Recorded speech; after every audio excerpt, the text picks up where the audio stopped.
Hello, West Ottawa. Today we're going to show you how to create a flexible assessment inside Illuminate. Flexible assessments are similar to the hybrid assessment where you import a PDF document and use that as your template for your test. But the difference is this allows you more options for assessment questions for your students. So to get started, what we're going to first do is click on the Create Flexible Assessment tile. Once we do that, we can create a title for this. So I'm just going to call this a demo test. And it will automatically, again, save. And then it will bring me to the composition page where I can start bringing some of the details in. So in here, again, I can change the title if I need to after. I can add a description.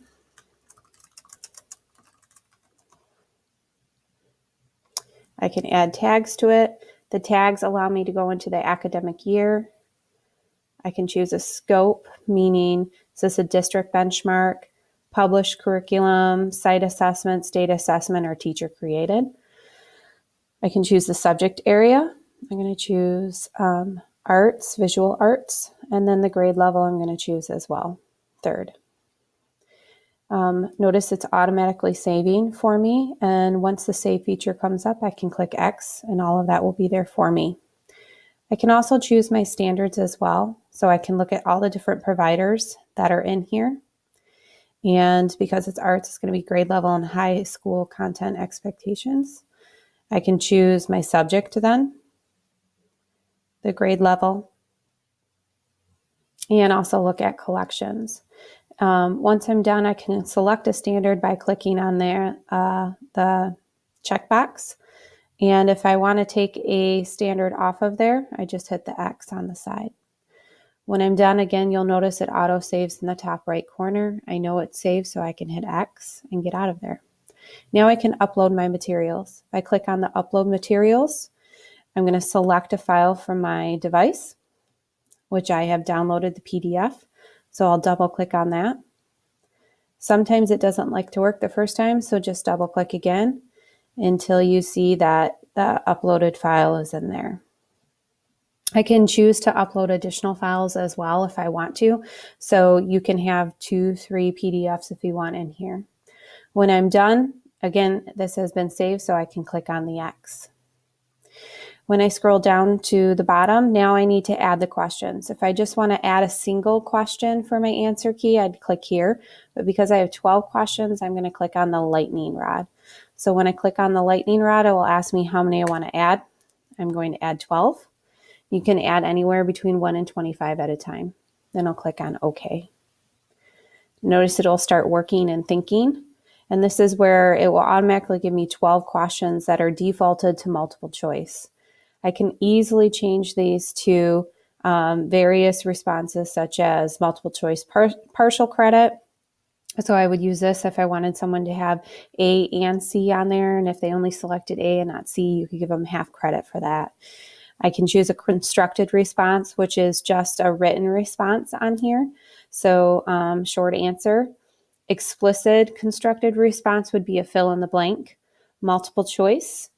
Advanced and constructed response. Advanced allows you to change the point value systems in here as well. So I'm going to choose constructed response. And if you want to go further in depth on those types of question formats, we have additional tutorials for that. This tutorial is going to focus on just how you compose the flexible assessment. So once I'm in there and I choose constructed response, it's going to be for question number 1. I can also choose how many points it is. So right now it's 1 point or 0 points. So I can click on this arrow and they have pre-filled answers in here for me. So for this, because on question 1, I want 4 vocabulary terms, I'm going to make it 4 points for them. And then again, I can tag the standard or standards if I want to in here. So if both standards apply, I can do that. If it's one standard, just put that there. You also have what you can call question groups. So that could be day 1, day 2. You can create your own question group like vocabulary. And if I just hit enter, it will create it as a new group for me once I type it in. So now I can select that. You also have an option to make this question extra credit if you wish.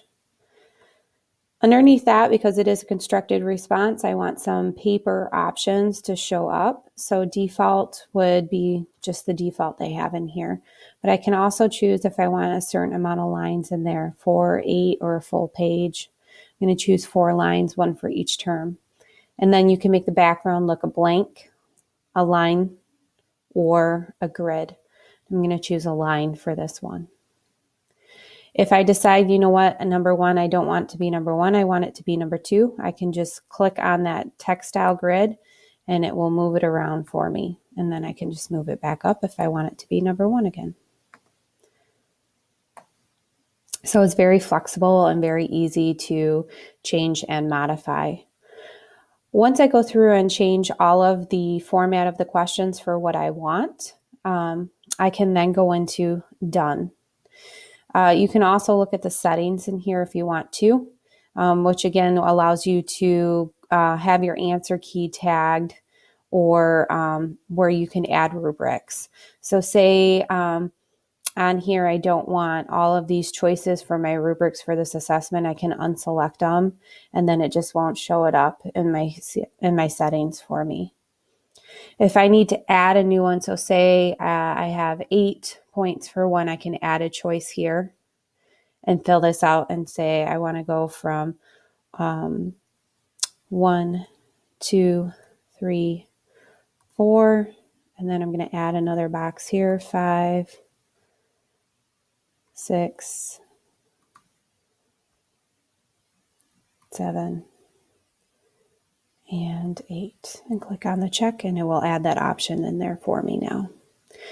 Once I'm done, again, this all auto saves, so I can exit out of there once my settings are done. If I want to see what this looks like, I hit the preview button. It'll bring up a new window.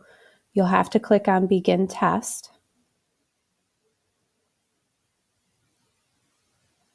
And it will show me what the student sees in here, and I can actually take it as though I'm the student.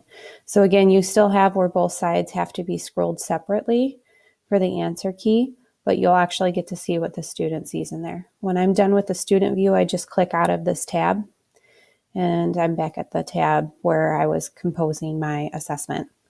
When you're done, just click Done. And now I have the choice of where I can go back to edit it. I can share this, I can administer it, I can compose, or I can go to the settings as well, where they have more advanced setting features for me. And this concludes how you can build your assessment, a flexible assessment. If you have any further questions, please reach out to your WOTech team.